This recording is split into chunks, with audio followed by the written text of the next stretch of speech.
Hello everybody. For those of you who haven't taken a lesson with me yet, my name is Jeremy and I'm one of the brass instructors here at MDC. Quick background on me for those that don't know.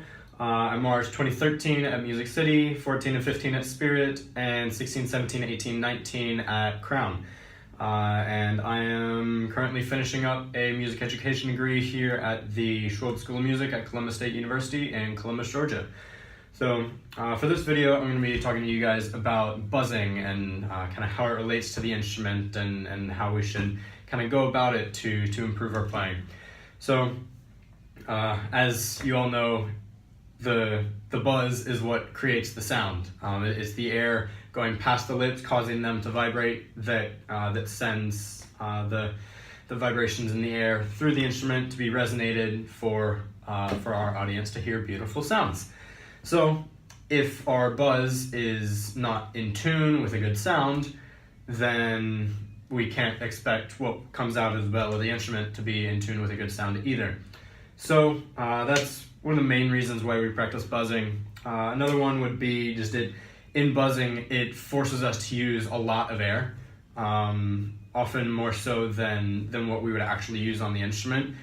Even here on a bass trombone with very little resistance, buzzing has even less resistance. So it forces you to use even more air, which when you put that on the instrument, it helps tremendously.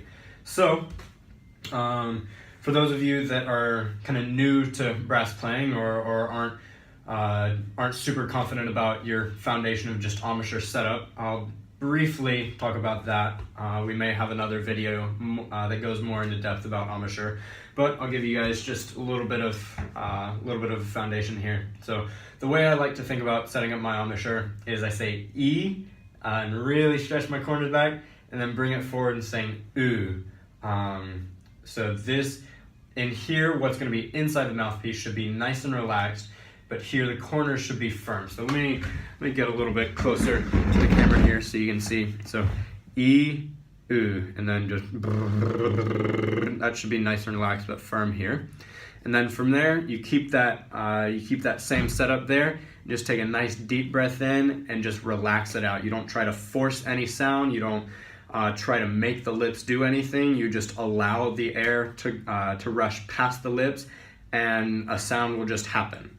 So a good way to kind of start your day, or a good way if you don't have that firm foundation to just really get a strong setup and strong foundation for your playing and for your buzz, is to start with just really slow air and gradually speed it up until a sound comes out. So I'll demonstrate that here. So E, oo, find that split up here, nice and relaxed there.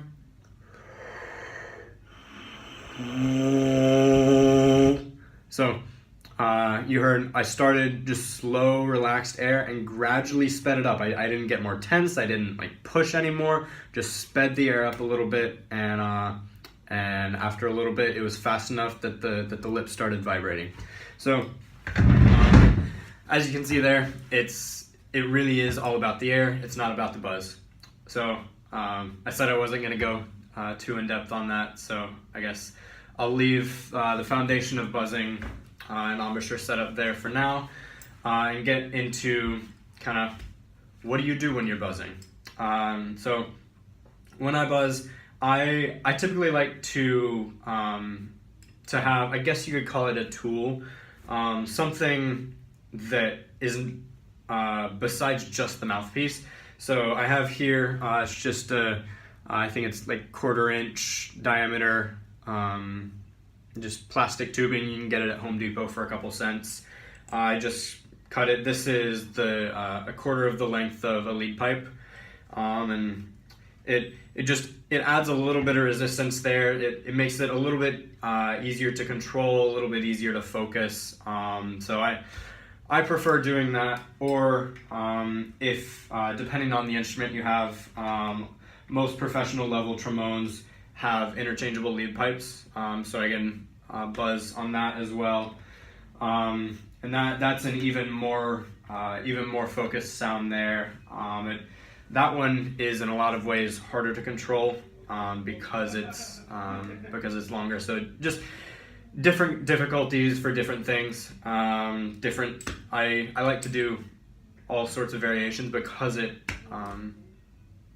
works on it in a lot of different ways. So I generally start buzzing by just doing sirens around my comfortable range.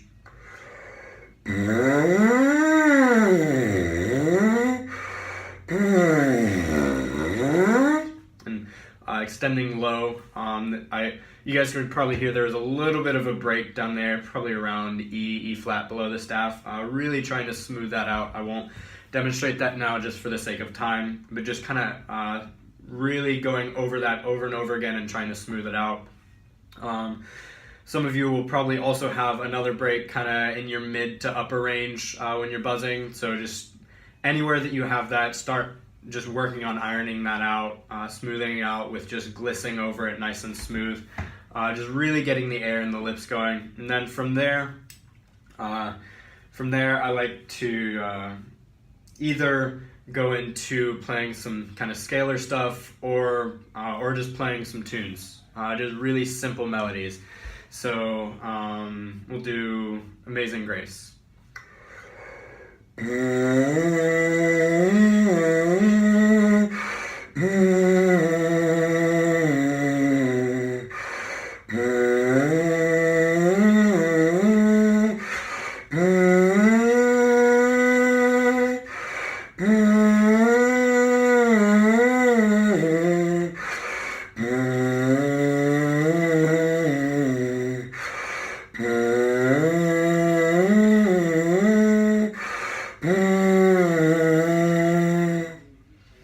So I hope you noticed that as I was doing that, I was glissing between each note rather than kind of slotting the notes instead of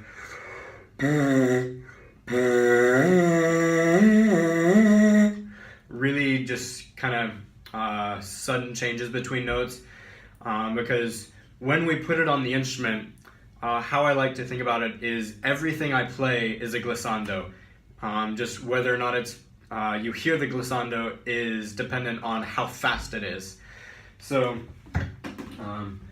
when I play, here's the beginning of Brahms' Four Serious Songs.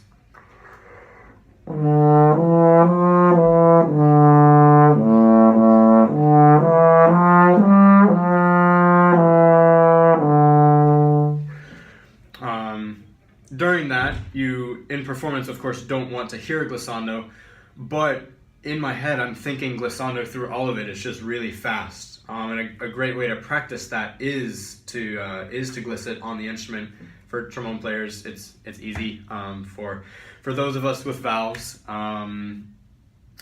just you could experiment with pitch bending and just going really slow, but I maybe wouldn't do too much of that, just for this specific purpose. Pitch bending is very helpful for other purposes, and we can do another video on that.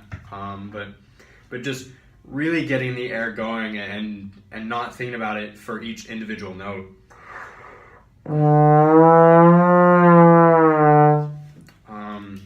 So yeah, that probably one of the most important things and one of the biggest takeaways from buzzing and putting it into the instrument is we don't use separate air streams for each note.